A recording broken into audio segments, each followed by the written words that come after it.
Hi, students, let's get started with the subject English, moment, chapter to the adventures of Toto. Grandfather bought Toto from a Tonga driver for the sum of 5 rupees. The Tonga driver used to keep the little red monkey tied to a feeding trough, and the monkey looked so out of place there that grandfather decided he would add the little fellow to his private zoo. Toto was a pretty monkey. His bright eyes sparkled with mischief beneath deep-set eyebrows, and his teeth, which were a pearly white, were very often displayed in a smile that frightened the life out of elderly Anglo-Indian ladies. But his hands looked dried up as though they had been pickled in the sun for many years. Yet his fingers were quick and wicked, and his tail, while adding to his good looks, grandfather believed a tail would add to anyone's good looks, also served as a third hand. He could use it to hang from a branch, and it was capable of scooping up any delicacy that might be out of reach of his hands. Grandmother always fussed when grandfather brought home some new bird or animal. So it was decided that Toto's presence should be kept a secret from her until she was in a particularly good mood. Grandfather and I put him away in a little closet opening into my bedroom wall, where he was tied securely, or so we thought, to a peg fastened into the wall. A few hours later, when grandfather and I came back to release Toto, we found that the walls, which had been covered with some ornamental paper chosen by grandfather, now stood out as naked brick and plaster. The peg in the wall had been wrenched from its socket, and my school blazer, which had been hanging there, was in shreds. I wondered what grandmother would say. But grandfather didn't worry. He seemed pleased with Toto's performance. "He's clever," said grandfather.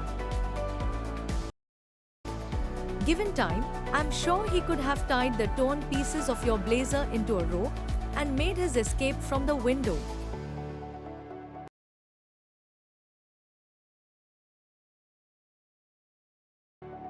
His presence in the house still a secret, Toto was now transferred to a big cage in the servants' quarters where a number of grandfather's pets lived very sociably together: a tortoise, a pair of rabbits, a tame squirrel and, for a while, my pet goat. But the monkey wouldn't allow any of his companions to sleep at night, so grandfather, who had to leave Dehradun next day to collect his pension in Saharanpur, decided to take him along. Unfortunately, I could not accompany grandfather on that trip, but he told me about it afterwards. A big black canvas kit bag was provided for Toto. This, with some straw at the bottom, became his new abode. When the bag was closed, there was no escape.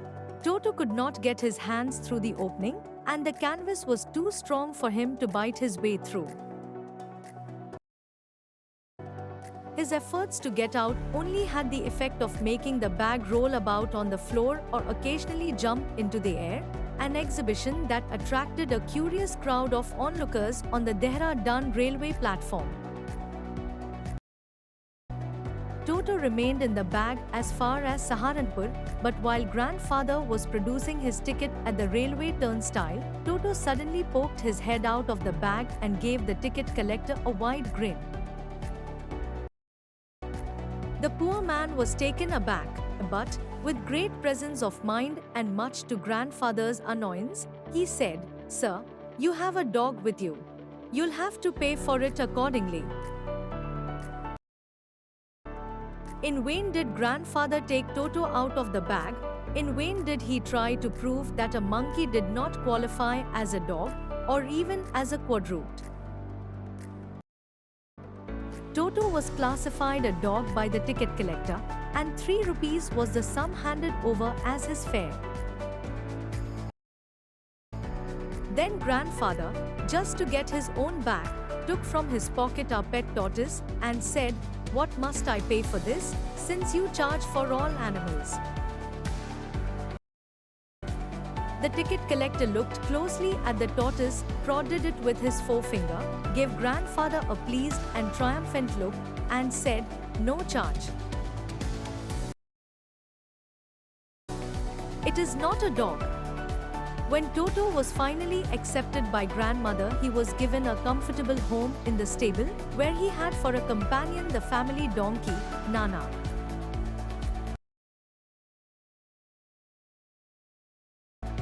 On Toto's first night in the stable, grandfather paid him a visit to see if he was comfortable.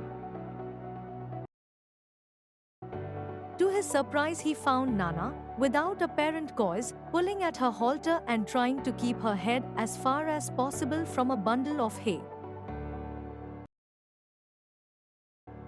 Grandfather gave Nana a slap across her haunches, and she jerked back, dragging Toto with her. He had fastened on to her long ears with his sharp little teeth. Toto and Nana never became friends. A great treat for Toto during cold winter evenings was the large bowl of warm water given him by grandmother for his bath.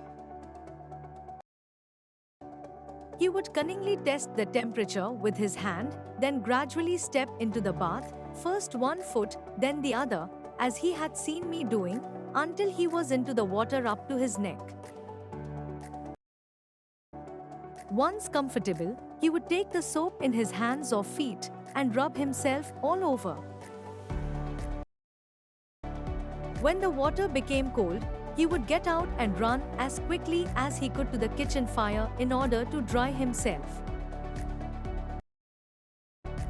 If anyone laughed at him during this performance, Toto's feelings would be hurt and he would refuse to go on with his bath. One day Toto nearly succeeded in boiling himself alive. A large kitchen kettle had been left on the fire to boil for tea, and Toto, finding himself with nothing better to do, decided to remove the lid. Finding the water just warm enough for a bath, he got in, with his head sticking out from the open kettle. This was just fine for a while, until the water began to boil.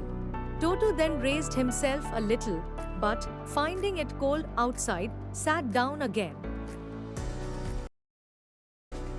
He continued hopping up and down for some time, until grandmother arrived and hauled him, half-boiled, out of the kettle. If there is a part of the brain especially devoted to mischief, that part was largely developed in Toto. He was always tearing things to pieces. Whenever one of my aunts came near him, he made every effort to get hold of her dress and tear a hole in it. One day, at lunchtime, a large dish of pulao stood in the center of the dining table. We entered the room to find Toto stuffing himself with rice. My grandmother screamed, and Toto threw a plate at her. One of my aunts rushed forward and received a glass of water in the face. When grandfather arrived, Toto picked up the dish of pulao and made his exit through a window. We found him in the branches of the jackfruit tree, the dish still in his arms. He remained there all afternoon, eating slowly through the rice, determined on finishing every grain. And then, in order to spite grandmother, who had screamed at him, he threw the dish down from the tree and chattered with delight when it broke into 100 pieces. Obviously, Toto was not the sort of pet we could keep for long. Even grandfather realized that we were not well-to-do and could not afford the frequent loss of dishes, clothes, curtains and wallpaper. So grandfather found the Tonga driver and sold Toto back to him for only 3 rupees. Thanks for watching.